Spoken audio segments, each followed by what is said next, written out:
Hello, Sharif here. And I guess I should say Sharif live here.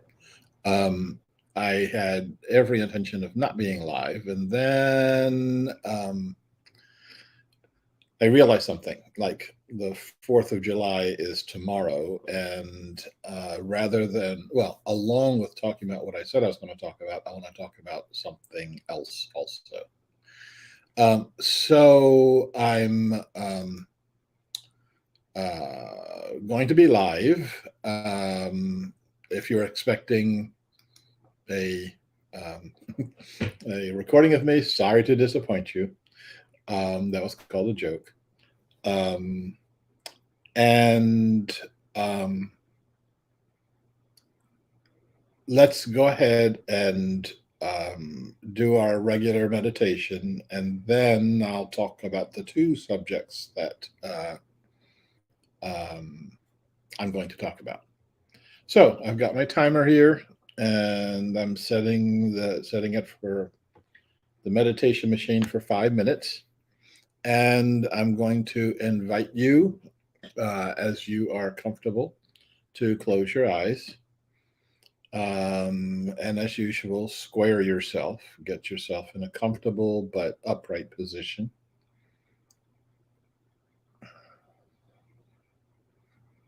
Take some deep breaths.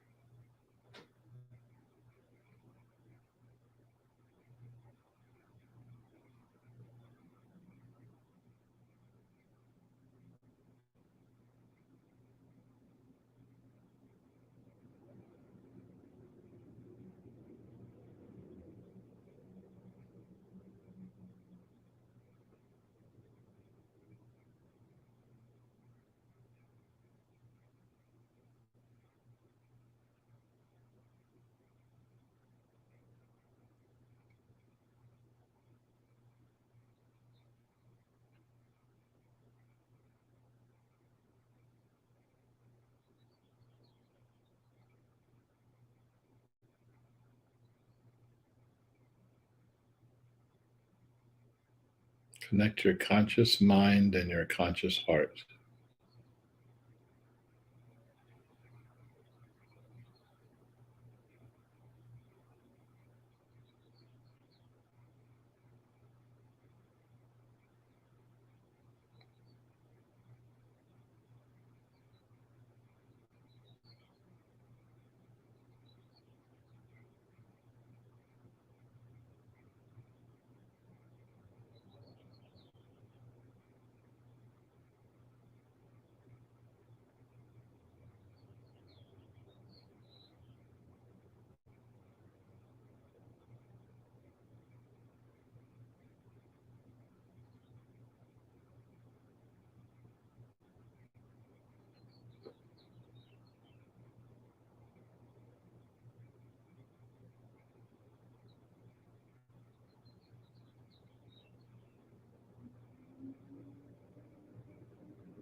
Watch your breath coming and going,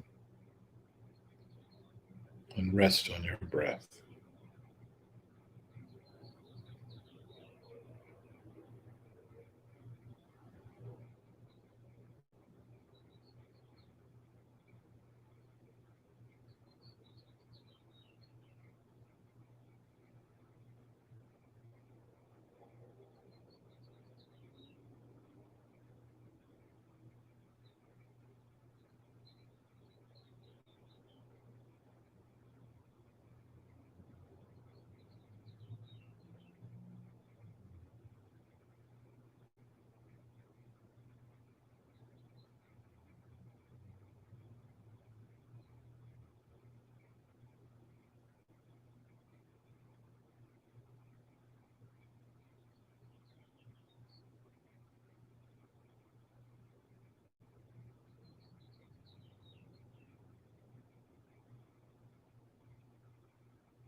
And as you are ready, prepare to come back to our center. And as you wish, please open your eyes and let's begin. There's an awful lot of uh, things for us to talk about today. And there is, my mode is, do I stretch it out or do I try to compact three things into our 30 plus minute session here? I'm moving for compaction. So first thing is I want to give you an early announcement of something I'll be doing starting in September, which is a course that I'm designing, which is unlike any other course I've ever done, and something I've been actually postponing for a few decades. But I think the time is right now that we need to do this. And this is a course on power. What is power? Where is it? Who has it? And I'm pretty sure that all the people who are on this call live and on the call who will be looking at the recording are having issues and conflicts with power. We don't have a story. We don't have a philosophy. We don't have an ideology that clarifies our power. We have ideologies that confuse it. And those are the ideologies on the right, the ideologies on the left. They just confuse it a different way. And what we have to do is be the ones that have the ideology that brings us to who and what we are. I am going to take a weird personal moment. Soul, I see you on the call. I have been trying to get in contact with you. We need to have a conversation. Looks like I may be coming to Argentina in the near future, but I don't know how to do that. So if you can send me your email address, or stay on the line while at the end of the program, and we'll figure out how to do that. I don't want to put your email address out on a public domain here. So we'll figure out how to get our information together. Okay, so a course on power, it'll be like a 6-month course because there's an awful lot we need to talk about regarding power. More on that in the next days and weeks as we're moving forward in that direction. Second thing is I want to talk to you about the 12 global challenges. And by the way, the shrunken image there is an artifact of the live stream. It's regular size when I'm not on the live stream. I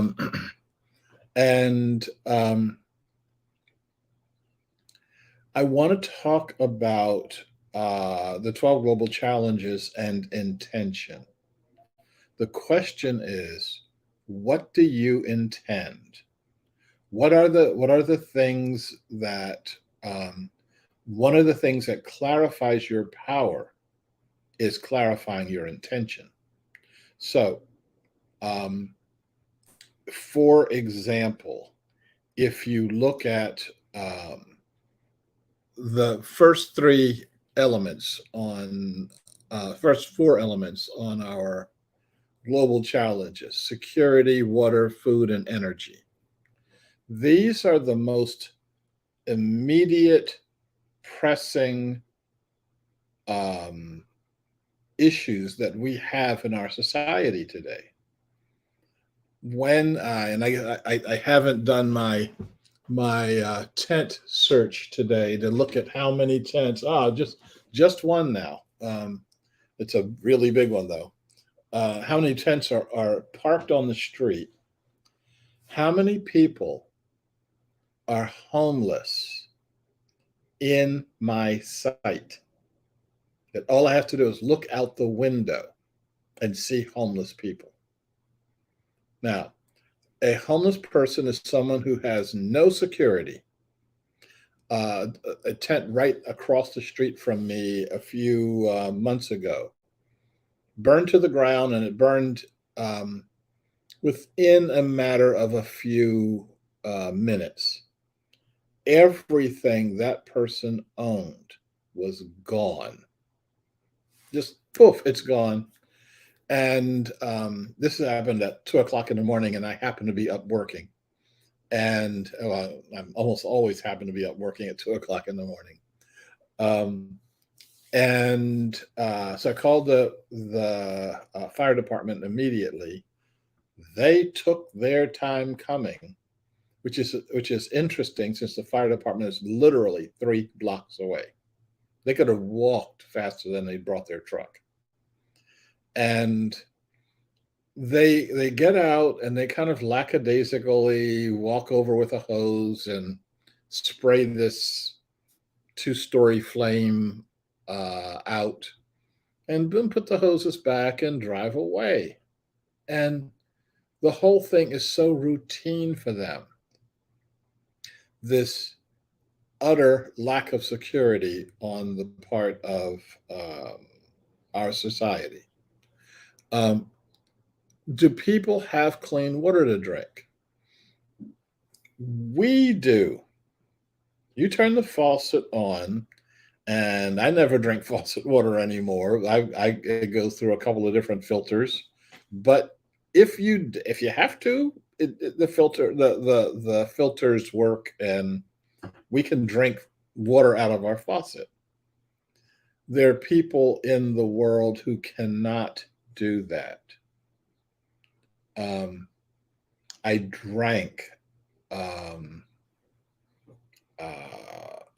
I had one swallow of water when I was in Uganda and was sick in the bed for 3 days. When I was in Russia, we were told you don't drink the water. When you brush your teeth, you rinse your mouth out with bottled water. You don't use the water that from the faucet. They recommended that you not take long showers. Get in and do what you need to do and get out. And when you're in the shower, don't sing. Don't open your mouth. Okay.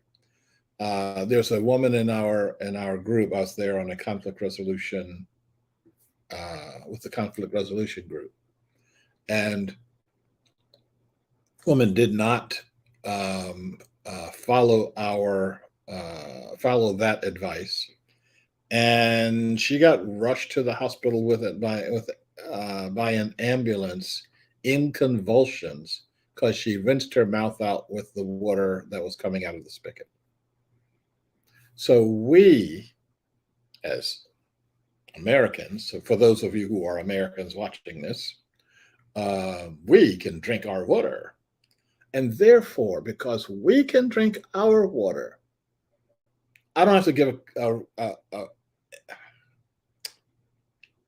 I told myself some time ago I was not going to be using expletives in my live stream. So I don't have to care about the rest of the world as long as I've got water, as long as I've got food, as long as I've got energy. The rest of the world can go hang. Now, if I, as an American, don't have it, then the whole world is in a tizzy and everything is wrong, and we have to stop all action because I don't have energy, or I don't have food, or I don't have water. So the whole notion of clarifying our intentions,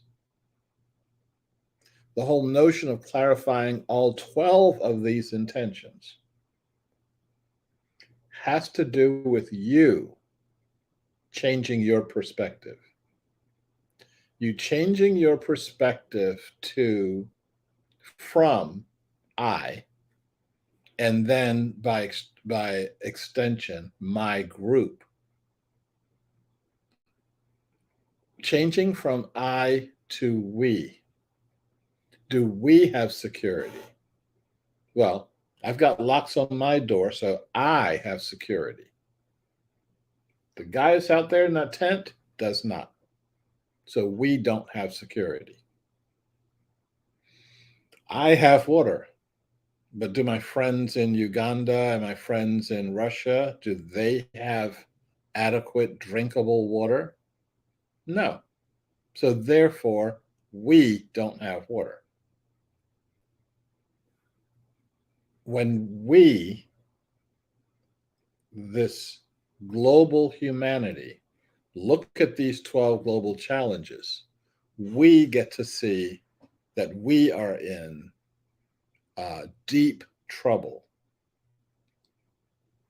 The idea that we would spend any portion of our money or our wealth or our resources on flights to Mars when we don't have the basics, we don't have adequate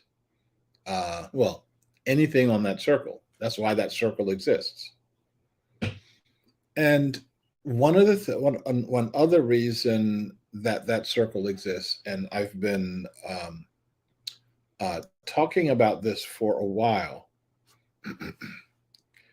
is to remind you that the issues that you see in the news are not necessarily the most important things that we should be dealing with. If you look at the top stories on the BBC, which used to be a really good news media source, used to be, former, might get back to it, but I don't know what they're doing nowadays. If you look at the BBC now, like today or yesterday, one of the biggest items of news was that Madonna had the flu.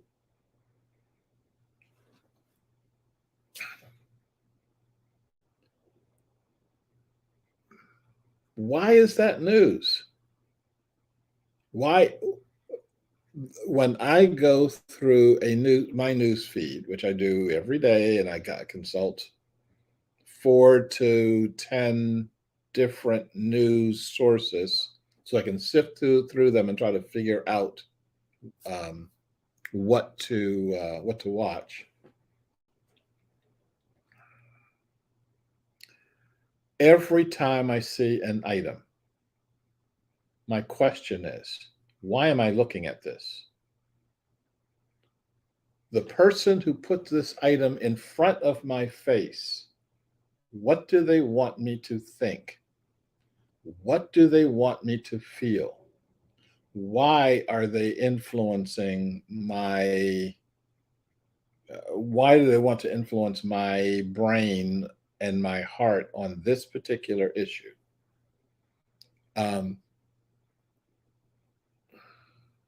What we have to do is look at the world, but look at the world through a changing lens. Look at the world not just from the lens of my privilege. And it's interesting. We have different notions of privilege based on our reality. And we look at other people who are amazingly privileged, but we see them as being destitute in some way because they're not me. And our goal, so the goal of some people when they say creating a world that works for all, What they really mean is creating a world that works for me. As long as it works for me and people like me, then it works for all. And that is simply not the truth. Um,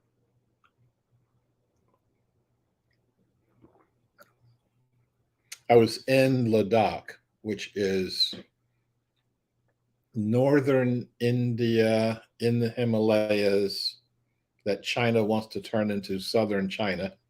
There was actually troop movements going on when I was up there. And up there means up there like having interesting time trying to breathe at night. But I met a woman who the UN says that if you have less than $2 a day income, that you're poor. And on the one hand, this woman she probably didn't have $2 a week. But this is someone who grew all of her own food. She generated all of her own energy. She had enough food and enough tea and enough everything, enough firewood, enough absolutely clean water. The water that she used for herself and her couple of yaks came off of a glacier that was absolutely crystal clean. This is the cleanest water I'd ever seen. Washing in the morning with water that was ice just a few minutes earlier was always invigorating. But she needed nothing.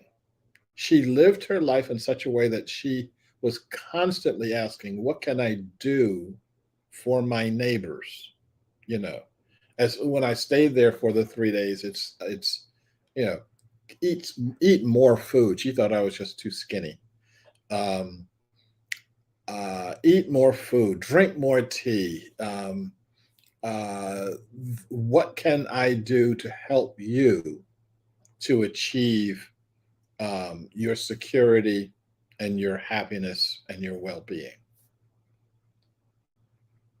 Now, how many people have millions and millions of dollars and think they're poor?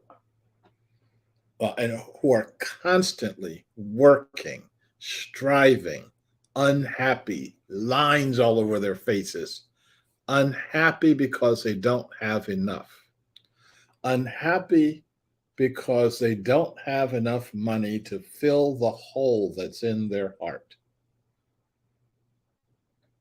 They don't know that much money doesn't exist because you can't fill the hole that's in your heart with money. Okay, I'm going to wrap that up, and then I'm going to switch gears to something. And I think I'm going to do a video on this. I'm going to take my time to do a video on this. So I'm not going to try to rush it today. But wrapping up the intention. First of all, we have to clarify our intention. That it isn't about what do I want. It's not about what does my group want. It's not about what the BBC and CNN want me to want. It's about looking at the world through my fresh eyes, through my fresh mind, through my fresh heart, and seeing the world as it is. And going around asking questions. How does the world work for you right now? And finding out some very interesting answers from that. So setting that intention of looking at the intention is something you can and should be looking at very deeply and very long. What else do you have to do? Stop being entertained, or spend an hour a day being entertained and spend the rest of your time paying attention to what's happening on your planet. Okay, so I'm going to show you something here.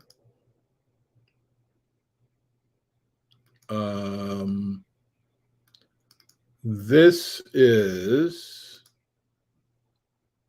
an image of, since we're talking about the 4th of July being tomorrow, um, I decided to show you this image of Francis Lightfoot Lee. Some of you may recall that I talked about him some time ago. And he is one of the signers of the Declaration of Independence. He is a member of the Lee family and therefore was a great grandnephew of Robert E. Lee. And his other claim to fame, although maybe I'd call this infamy, is that he, and it didn't change. Hang on.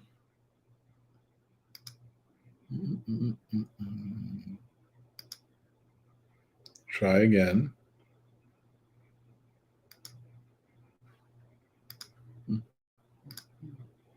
I'm learning the limits of the StreamYard process here, that I can't switch slides automatically. Francis Lightfoot Lee's other claim to fame was that his family owned this guy. This guy is Daniel Gordon. One of the few images of an